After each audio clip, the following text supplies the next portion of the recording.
Welcome to everyone. I am Kurtis Hewson and Lorna Hewson, hosts of the Building a Culture of Collaboration podcast. And I'm Jessica Lane, host of the Data and Education podcast. In today's bonus episode, we're chatting with Hope Mulholland, a technology integration specialist from Mansfield Public Schools with over 20 years in education. Hope is a driving force behind her district's data dashboard work, helping them move from struggling with scattered data to creating powerful, centralized visualizations. A Google certified trainer, she's passionate about using technology to make data accessible and actionable for everybody. Intentional and purposeful focus on building a culture of collaboration is the secret for leaders striving to make a difference. In building a culture of collaboration, Kurtis and Lorna Hewson will share simple tips, ideas, and strategies to take your organization's collaborative efforts to the next level. Welcome, Hope. We're excited to have you. So glad to be here. Okay, so the first thing, and it's a bit of a running joke on the series, is for some reason in our conversations, everyone has some kind of connection to Chicago, or they started off by teaching music. Do either of those fit for you? Well, I have no experience with music, but my best friend is from Chicago, if that's like a loose connection. It works. Okay, It works. Still keep the There's connection. the connection. Yeah. Every time someone would say, and I started off by teaching music, and you'd see us on the screen going, oh. or the Chicago thing would come up. We just thought it was Jessica just planting Chicago people into the conversation as much as possible. Okay, so if music isn't part of that background and the connection to Chicago is a friend, give us a little bit of your background. Hope, what has brought you to the place that you're at today? Yeah, so I have been a technology integration specialist for the past 5 years, but prior to that, I was a fifth grade teacher for many years, I think 11, and then I was a STEM teacher for a couple of years. So how I kind of got into technology integration was through my students, actually. I was teaching in Mansfield Public Schools, where I am now, and I was a fifth grade teacher, and I had this after school club, and the kids were really interested in learning how technology could be brought into the classroom. And we found Google Docs, which we weren't using at the time, and the kids just loved it. They loved the collaboration and being able to work with each other no matter where they were and at the same time, whether they were at home or at school.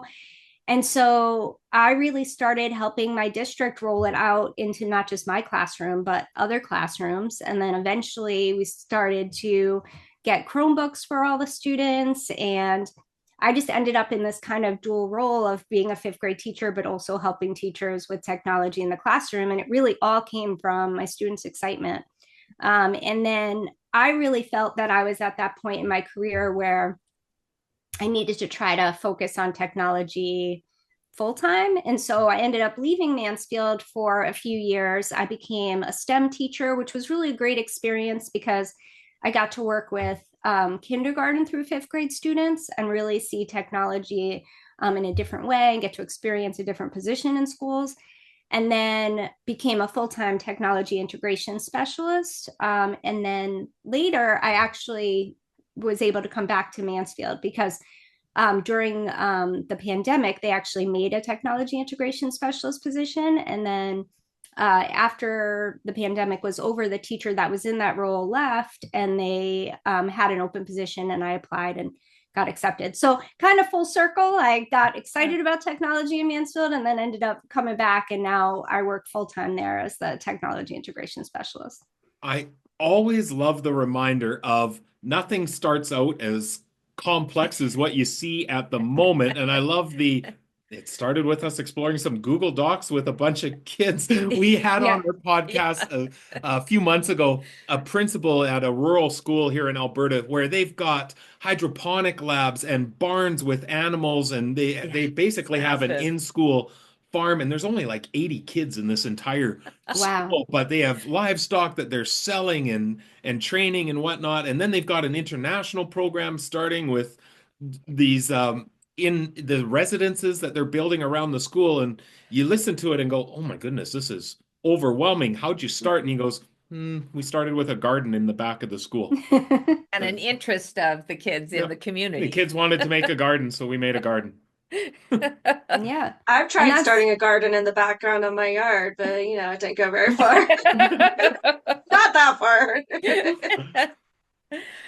Well, Hope, we realize that with all of your background in STEM and the tech piece and really exploring the Google platforms and that you obviously have an affinity to data. So we'd love to be able to have you talk a little bit about where you started to realize that value of data, and was it always a part of who you are as an educator?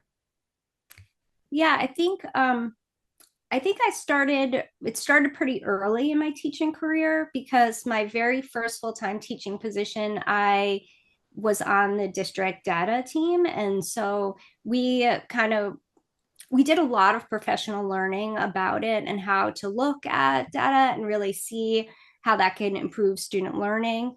And it was very positive experience for me, which I feel like data isn't always for teachers. It was really positive because it was collaborative and we were really learning as we were looking at it.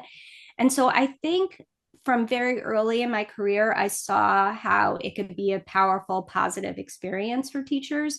Mhm. And so now being able to be in my role, that's the kind of thing that I want to share with my teachers that I work with, that it can be really positive and we can really impact students' growth.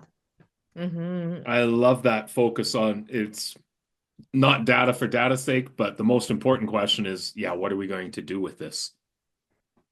Yeah, so then if we take that a step further, how has your time using that data in the classroom,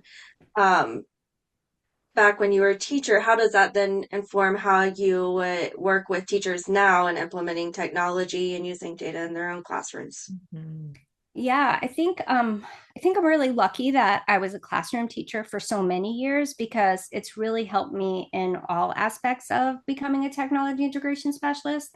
I think I can see how excited and engaged students can be with technology, and I want to always support teachers. Like since I started when I started in this role, I was a teacher and I was helping other teachers. So I always come from the place of I want to help teachers. And I think this role of technology integration specialist, not every district has them. And I think they've become a little bit more popular in recent years, but I think it's a really important role because technology is shifting so quickly. Yeah. It's changing every day.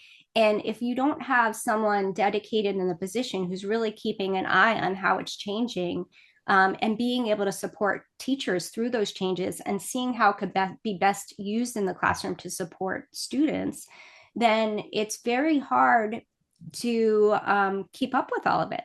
And unless you have a teacher, and there are certainly teachers in my district too who are really passionate and enjoy using technology and finding new ways, but it can be hard. Not everybody has that same passion for it, enthusiasm. So I think that is really important. And I think the other way that it's really helped me is that I can really see the connection to curriculum. So like really great technology integration is rooted in curriculum, how are we going to use technology to find new ways for students to either learn the content or share how they learned. And it's not just, kind of like we were talking about data for data's sake. It's not technology just for technology's sake, right? Like we're really going to be using it to help students learn. And we have just an amazing staff at Mansfield Public Schools and amazing students, and they're always willing to try like new and innovative things. So I get to really work with teachers all the time on projects that they want to explore. Mm-hmm. Yeah, that's neat. Yeah, Go ahead. and I'm interested, Hope. Before this recording happened, Jessica was raving about you, and you're gonna really enjoy having a chance to meet Hope. I would love to know what's the connection for you and Jessica. How did you come to know one another? And I assume that there's a data connection here in the conversation, but would love to know that. Yeah. So when I first returned to Mansfield Public Schools, they had started work on a data dashboard using Looker Studio. At the time was Google's Ah, data studio. And so yeah. that's kind of Jessica's and I's connection because it was started by the person who was in the role before me, Louis Gaffinet, who's just an amazing teacher, and he was the technology integration specialist, and Jamie Russell, who was our IT director. And they had created, this model of what they wanted this data dashboard to look like. And then when I joined the team, we were kind of starting to get feedback from teachers and staff, and really kind of to see like, oh, how is this useful? What are you doing with it? Yeah. And we got a lot of requests for charts that I couldn't figure out how to make in Looker Studio. And I was like, I've got to go to PD. I've got to learn. I've got to do some professional learning about this. So as a team, we did a lot of professional learning, but then my school sent me to FETC, which is a educational technology conference, and Jessica was there doing an amazing session on Data Studio. And so I went, and like the first thing, like as soon as she started talking, I was like, uh-oh, our whole how we are even like showing our data on the back end is not right. So we have to like redo this. And I gained just so much from the session. And then hearing that Jessica was open to consulting, we brought her in to kind of help us build our version 2 of the dashboard, which really just helped us rethink how we wanted to share that data. That And is so interesting yes. because I think, and I know, Jess, you're going to be able to fill in the blanks here for us. From a student, aren't you presenting on how to utilize Looker Studio So at the Data Summit? I have to say that she's talking about what happened 2 years ago, right? It's been Yes, two two years ago. years now that we've been working together. So and as much teaching as I did as much learning as well through working with Hope and Jamie. That even starting from the beginning, we ran into some things that I had never run into when we were dealing with a large set of data. And so it was really, really fun to be able to learn together and work together and bring my expertise that I had already and continue to grow from that while also working with their team. So it was such a good time. But yeah, that was 2 years ago. So, I mean, and Hope started off already knowing a good deal about Looker Studio, back then Data Studio. So, yeah, once it was time for this summit, I was like, you have to come present. Like, you It's guys, so great. especially since they had started presenting on their dashboard already, and they have a sample dashboard. I felt like it was a necessity. And I do want to give you, Hope, the chance to kind of just give an overall, idea of what all you have on that dashboard. And just before we go there, when is that? When is Hope's Oh session? yeah, let me tell you. So that is on June 10th. So that's the first day. It is the Getting Started with Looker Studios and title, and it's at 3 p.m. Eastern. Excellent. And sorry, you might have, since I interrupted, you might have to repeat the question for Hope. My bad. Yeah. So I was just asking, what all do you have on that dashboard? Because every time I come into it, I'm like, oh my goodness, there's even more added, and it's such a good example of keeping everything in one spot. Yeah, so we have grown it so much from when we started with Jessica. But I think you know when we started, we had kind of these four main things we wanted. So we wanted it to be one place where there could be timely data for teachers. Like we really wanted it to be a place that teachers could access constantly to see how things were changing for their students. Yeah. And we wanted it to be really like intuitive and flexible to meet the needs of all of our staff. And third, we wanted to be able to look at like district level data, like our district assessments, but we also wanted teachers to be able to also include like their classroom assessments, like their everyday assessments. And we wanted to be able to look at a picture of an individual student. And then finally, we wanted just not only academic data, but also like behavioral, positive behavior data, some attendance data. We wanted to be able to have both quantitative and qualitative data. So we also included our link to our students' portfolios in there. So the way it's kind of structured is we have like an overview page where you can see all of the assessments in one space. So you can really kind of see by a grade level how a particular grade is doing across different assessments. But then we break it down and we have pages for each specific assessment. So you could dig a little deeper and see student growth, either as a cohort or as a small group of students. And then we have these individual student pages, which really show all of the students' assessments, and then have links to certificates they have earned for positive behavior. And then also the students have these folders that have all of their portfolios. So they have all of their work in one place, artifacts that they've selected and chosen as a sample of their work. And we put the link to that folder in there as well. So a teacher can really go there, look up an individual student, and get a lot of information at a glance. Oh, that Yeah, is I think that's incredible. just so neat. The concept of taking it from, that higher level of showing the overall assessment data and then just breaking it down piece by piece until you get to that individual student. And it's hard sometimes to think about how do we merge the context or like the projects or the work that happens in the classroom with the data that we have on the dashboard. And I think it's so fascinating how you guys have taken those student portfolios and brought them in and linked them through the dashboard. So I love that idea. And every time I get on there, I'm like, oh, this is neat. It'd be great to be able to see a sample of one of those one day. Yeah, so for my session, I actually had reached out to some students and their families just to make sure it would be okay. And I have some examples that I can share because I think it's really powerful work to see what the students have chosen to include in their portfolios as their work samples.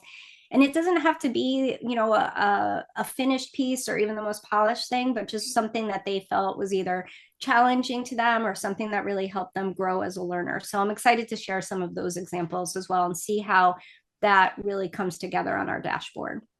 So, Hope, Yeah, that's I'm exciting. really interested too. I mean, obviously, we focus on our podcast about building this culture of collaboration, and I can't imagine building out an extensive data dashboard for an entire district without learning some things about effective collaboration as you work through. What have been some things that you've learned about collaboration and how you go about leading some of that collaborative work in designing the dashboard, and I assume having it continue to evolve and change? We'll be right back to continue this episode. Looking for practical strategies to use data effectively? Imagine classrooms where learning is personalized, student success is driven by insights, and school culture thrives on informed decisions. Join us for Data in Education, a virtual summit on June 10th and 11th.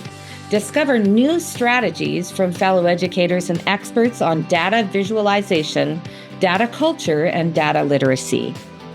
Learn how to create actionable dashboards, foster a positive data-informed culture, and use data to track and celebrate student growth. We are also super excited that Kurtis will be the keynote speaker for this event. This virtual summit is for educators, school leaders, and anyone else who wants to increase their impact on student success. Don't miss this opportunity to learn and collaborate with educators from all over. Register now at bit.ly/Data Summit 2025. And now back to our conversation. Yeah, I think it really is a strong collaborative work. So we have our IT team, which I'm a part of, and they helped a lot with thinking about how to especially build all these spreadsheets and these scripts to kind of automate things, because collecting all of this data can just be so time consuming. And so we really worked really well. And then, Jamie and I got to meet with Jessica a lot and really think about redesigning and how to make it most effective. So that was also a really important collaboration. And Jessica's knowledge about Looker Studio was just so helpful for us. And then it was, my role, I work with both the IT team and the curriculum team. So that was also really important because I worked with the director of teaching and learning, Candace Morrell, and our other specialists, our math and ELA specialists, and really worked with them to see what they wanted to see on the dashboard, which I think was so important, because if it's not useful for them, they're the ones that are really looking at the data, then we're not going the right direction. And finally, really getting, when we launched it to teachers, we rolled it out, as an initiative. So we did some professional learning about it. We asked the teachers what kind of things they would want to see. And we're still in the middle of that collaboration because there were a lot of things on the wish list. And we're in year 3 now.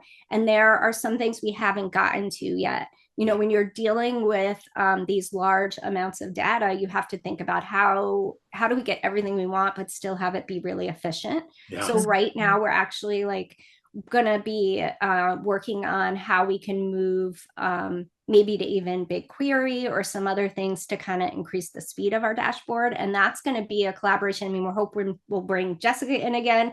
And we reached out to Google actually itself to see if we could make some connections with Google to see if we can help see how we want to move forward with that, because it's a Google Cloud service. So, and we're really using it for education to kind of see how we can just bring it to that next level, because we want it to be useful for teachers. So we've had on the dashboard itself, teachers can give feedback. So they can go there and there's a Google form. If there's something that they want to see, they can give real-time feedback oh, I see, I want this. But then I also meet with teachers all the time and we look at the dashboard. And then I think the administration team has been really helpful too, because as they go to meetings, they bring up the dashboard and they do such a nice job of sharing data and talking about data with the staff. And then they'll give me and Jamie and Candace feedback about what else they might want to see on there. And from that, we've actually had a few, I don't know what to call them, but break off dashboards. So we've had we ended up, even though our portfolios for our students are on the main dashboard, we also have a whole portfolio dashboard that's separate so that teachers can more easily access everything. And then we have a dashboard that we're working on that's going to house all the curriculum. So I've been working with a director of teaching and learning where we're going to put all the curriculum in a dashboard so teachers can, and even families eventually, can access the materials really much faster. And to give Hope a ton of credit, I know that a lot of times when we start our meetings, it's the teachers think it would be valuable to see this, or it would be nice to be able to bring in this data. The teacher said that they would like to be able to compare it. So there's definitely a value in being in one of those positions that connects the technology world with the education world. And I've talked before about how those seem very disconnected in some school districts. And so then you have people, bringing in technology, but they don't know enough about what the teachers need and want. And so it becomes just another thing to throw into the bucket, which then adds to that decision fatigue and, more of that overwhelm and chaos. So it's nice to be able to work on something that is going to be used and valued. It's really a cool experience. Yeah, so we've talked a little bit about that, the connection between technology and data visualization, which of course empowers teachers, because Hope, you've already talked a little bit about that too. But how do you help teachers to become more data literate and confident in using their data? Yeah, great question. I think we talked a little bit about this, but data can be really intimidating. And I think especially when you're only looking at high stakes assessments once a year, we take these state assessments and then, we're looking at the results maybe even in the fall, kicking off the year. And it can feel really intimidating because you want to do well for your students, right? And you want to see that growth and you feel like it reflects on you as a teacher. And so I think by providing access to data on a regular basis for teachers and students and administrators, we can kind of really start to work together to understand the value of data as a community, and then set goals based on that. And I think, I've always had the mindset that like, it's not, the data itself's not bad. It's just a starting point to see like where we need to go. Yeah. Whatever it is, it's just the starting point. And so data literacy, I think, really helps us like see the trends and patterns over time. So like, what are we looking for? What do we need to see? And visualizing it, especially in something like Looker Studio or any other tool, even if you're using Google Sheets, really visualizing it, you can see those trends really much more easily. And then it helps for faster decision making. Time is so precious in schools, right? Like you come together as a team and you have like 30 minutes, right? And, you're sitting there and you want to be able to see it quickly. So I think, for our teams to be able to pull up a page and see everything in graph form really quickly has been very powerful. Yeah.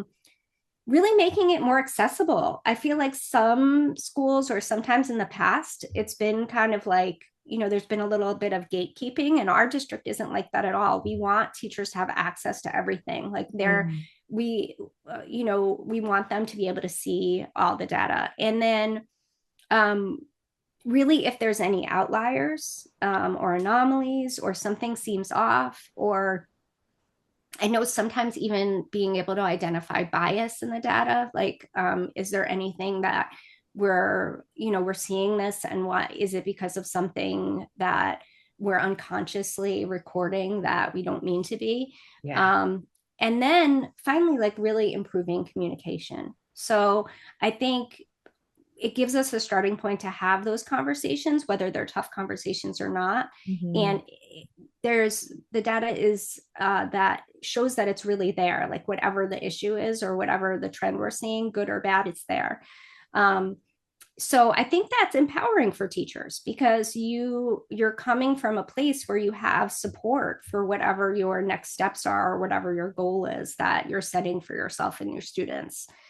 I think also kind of additionally, by looking at, the variety of data sources, for so long, I feel like our only data point that we would look at as teachers was often like our classroom assessments, certainly, but then our big assessments were like our state assessments.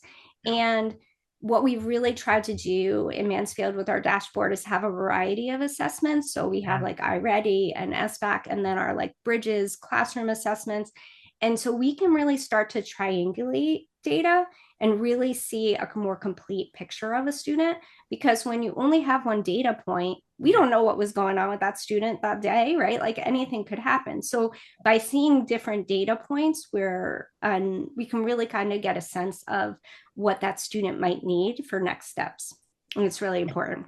I do find it super interesting too that we talk about the idea of data literacy, and then we wonder why, our profession, our teachers, our schools struggle with the use of data when it is a once or maybe twice a year activity or event that happens in our school. It'd be like saying, yeah, in our school, we do a reading boot camp twice a year to try and help kids learn to read. Like that, it's ludicrous. Right. You think of it that way. To be able to get really confident and understanding of the data, we have to be engaging in it in a regular basis. And I know some people listening or viewing this might get overwhelmed with, well, our dashboard has this. But again, it's that idea of go back to the community garden. It probably didn't start with all of those points. It probably didn't start with teachers feeling really comfortable getting in and getting mucky. Like, takes time. Yeah, take a small piece and then just over time continue to build and build and build. Yeah, thinking back, I think we started maybe with just diagnostic and state assessments. Then we started to slowly add in the classroom assessments and all of it too, like we talked about, at the request of teachers. So it's a huge benefit to be able to add in those layers, but definitely not starting with all of them. Mm-hmm. Yeah, I love that. Go ahead. Sorry. Go ahead. I was just going to say, I love the idea of really facing on, like right from the start, those things that are getting in the way of teachers looking at data. And I know, Jess, you talk a lot about that, about, taking the time to say what's not here that we need to talk about now before we step into the examination of data. Yeah, so we've talked a lot about data visualization, which is always a fun topic for us, I know. And we talked about data literacy. So let's talk a little bit more about data culture and how the dashboard and your help with tech integration has led to a more positive data culture in your guys' district that ultimately, as we can see, is impacting student learning. We'll be right back to continue this episode. I wish we had more data, said no teacher ever. Our contemporary schools have an abundance of data we can be accessing to inform decision-making from the classroom level to the school level and beyond. Data as a focal point is no longer elusive. The challenge lies in structuring and presenting it in a way that facilitates easy interpretation and actionable insights. How we organize the data matters. My name is Kurtis Hewson, lead learner and co-founder of Jigsaw Learning. In this free on-demand webinar, I'm going to be sharing with you 5 mistakes leaders make when organizing data for their teams. Access this webinar, and in addition to how to address these 5 mistakes, numerous free resources will be shared with you that you can begin using immediately. I can't wait to have you join me to ensure you aren't committing one or several of these mistakes within your own organization. And now back to our conversation. Yeah, so like I've spoken about, I think it's really been a collaboration of all our members of our district leadership team, from our superintendent to our school administrators, IT team, curriculum team, and now our teachers. And I think, like I said earlier, our teachers in Mansfield are incredible and they have really high expectations for students. And so creating a positive data culture just gives us another tool to use to support student growth. I think our next step, like what we've really been focusing on next, is to work on data literacy with students. So we're now starting to have students look at their data and start to set goals, specifically around iReady, because that's kind of our diagnostic throughout the year. But I think we're seeing it in other areas as well.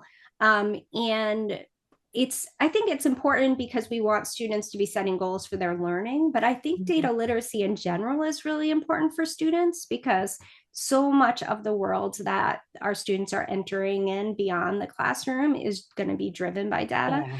And so it's really important for them to be literate about it too. And so having this whole culture where from everyone from teachers, students, administration, being really knowledgeable about data, I think is really going to help our students grow and really give them kind of, I don't know, this extra tool in their toolbox when they graduate as well.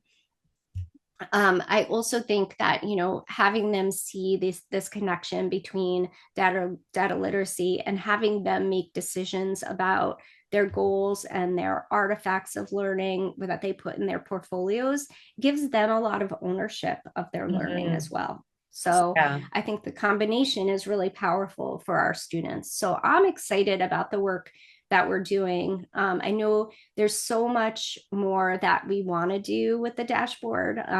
We want to be able to start looking at our data from all the way down to the standards, like how students are doing on each particular domain or standard. So that's kind of our next step of things that we want to try to incorporate, so that teachers can see on all different assessments how students are doing down to that really granular level. And then even students can hopefully see that in the future. And I think we want to bring students and families into the conversation more as well. So we have a lot of work that we want to continue to do as a district. And I have to say, it's so exciting from when, Louis, who had this initial idea and did some graphing around state assessments. and was really excited about it to just see how much it's grown in our district and now is becoming a powerful tool for teachers and students and administrators is just really exciting. The interesting thing about that, and we see it all the time in our work too, is when you start establishing those robust cultures, and in this case, a robust data culture, there's just a cascading effect of there's always a next step, there's always a next evolution or iteration. You're never done, but the work is just continuing to get deeper and deeper. And I'm even thinking, wow, if I could have teachers starting to help students to create goals, then they're going to see even more relevance in the data, which is then going to create greater school and team-based goals. Like it's just going to impact at every level. Yeah, and it gives you that basis for the growth, which then leads to the celebration, and that becomes the motivation to keep going. So it's just like it's a very positive cycle once you get into it. And once you start feeling all of the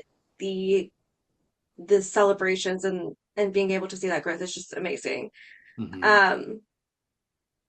I have been trying to listen, but I keep, of course, getting distracted by the fact that you're answering questions, which is the main point of all of this. But I've been trying to listen to hear whether or not you say data or data, because we have this ongoing thing throughout this series. And I think I've heard you say both, actually. Yeah, I actually move between both. I think I just heard it as both, so I do it unconsciously.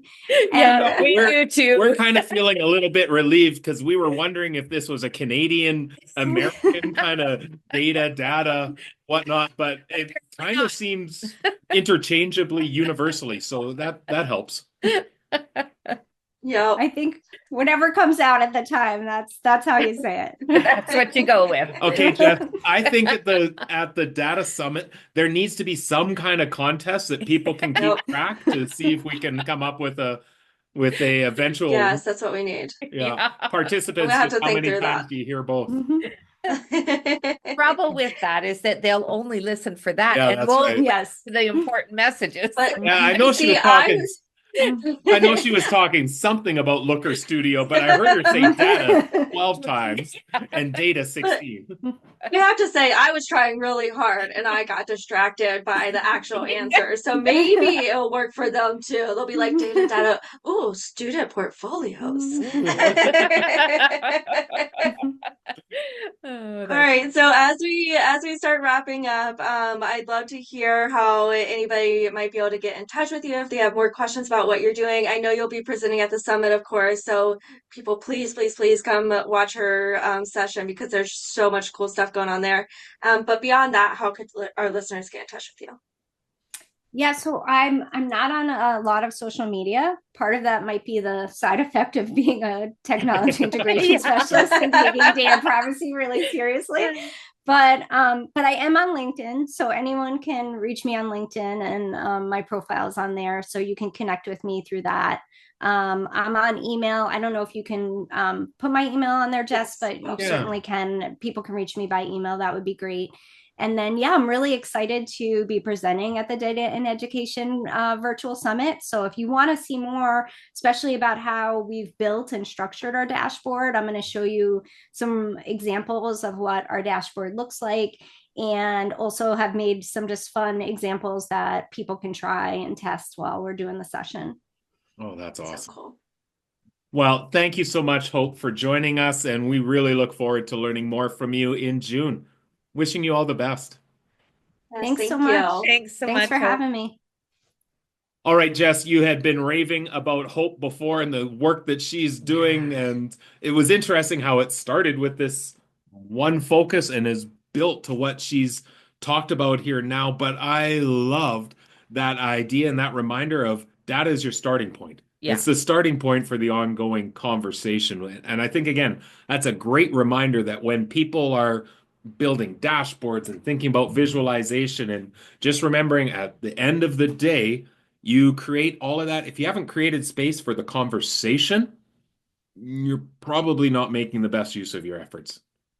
Well, Yep, and absolutely. the other part of that too is that it's a starting point, but over time, you want it to be embedded in everything that you do, and it just becomes a part of the way that we do business in our school. That Yeah. that examination is consistently there, that it's not just once or twice a year, Well, but that we're accessing that data over and over again to be able to see the growth and improvement that is so the happening. thing I can envision in that is, when we have that strong data culture where we Yeah. can be in a staff meeting talking about this and somebody can pull up, well, we're Yeah, talking about let's look issues at that our are happening dashboard. at the recess. Okay, well, based on some of our recess data, here's what we're seeing, like that people are bringing it into every Yeah. conversation of, okay, well, this is what our data is saying, so what do we do?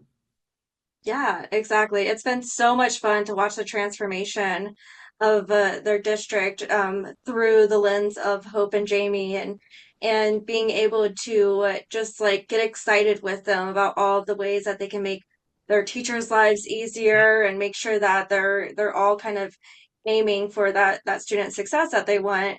And it just every time I bring up that dashboard, I mean, I said it before, I'm just blown away by what they've added. And it's not so much that they're adding a whole bunch of chaos. It's all stuff that people are asking for, and it's laid out in a way that it doesn't feel overwhelming. There aren't extra crazy visualizations on there. They stick to the basic kind of visualizations. Everything's super clear, easy to read, and it's just a perfect example of how to take something like Looker Studio, which is a free tool, by the way. We didn't mention that in the session, but Hmm. 100% free. It works within the Google Workspace, connects to Google Drive.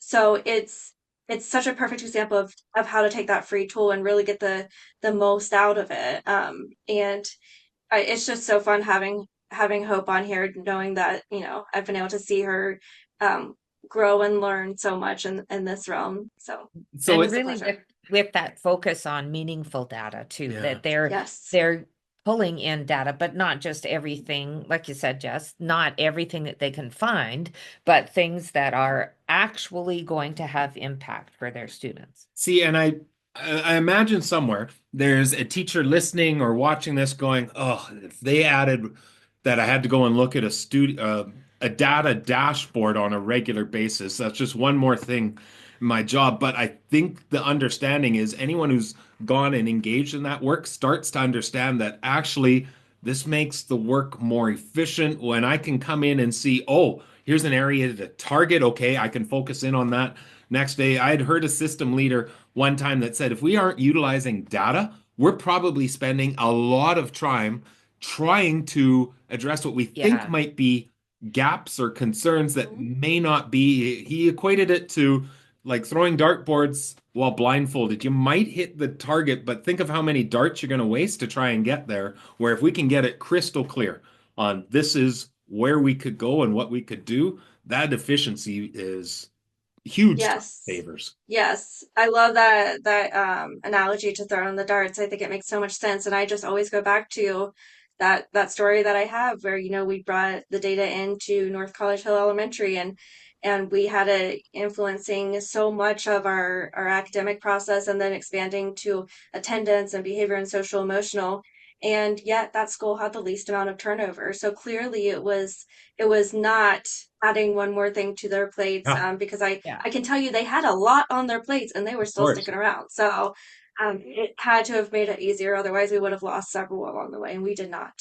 I love to their next steps in really thinking about it in terms of a community, and that how do we, obviously we're setting it up so our teachers can use it and the leaders can use it, Yeah, but how do we help our students to use it and our parents and our as well? families. And that just becomes a whole community effort in really making it clear and accessible, the information that we have about student learning. Well, and she's right. Getting kids future ready, there's not much out there that you engage in your adult life that doesn't have a data Oh, for element sure. as well. Yep, exactly. And the data science world is growing rapidly, so lots of jobs there. Yeah, that's Absolutely. right. All right. Well, as always, it's been great to connect once again, Jess, as part of this bonus series in anticipation for the Data Summit. So we'll encourage everyone listening, check out that Data Summit.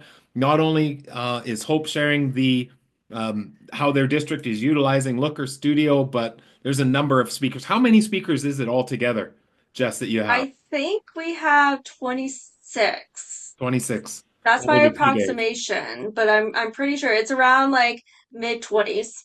Lots of learning. Lots of learning, and every single time we have people walking away saying, "Oh my goodness, I wish I would have known about this sooner," because, whether it's data literacy, data culture, data visualization, you're going to walk away with a lot of tangible, practical learning. So it's always a good time. So last piece then, before we end off this, what if someone's listening to this episode and go, I missed the June 10th and 11th, 2025 summit. Is this something that you look at doing on a regular basis? Yes, definitely at least once a year during the summer. And then we usually have some kind of break-off session sometime during the fall, winter. We're trying different times. So always keep an eye out. Just continue to Google data and education. You can always get on my email list. You have all the information in the show notes. And I'll keep you up to date as well. Awesome. Sounds great. All right. Well, we wish everyone the best and hope to see you at the June 2025 Data Summit. Take care, everyone. See you soon. Bye. Jigsaw Learning, founded by Kurtis and Lorna Hewson, is a team of educators who work with schools, districts, and educational leaders to establish collaborative response to ensure success for all students.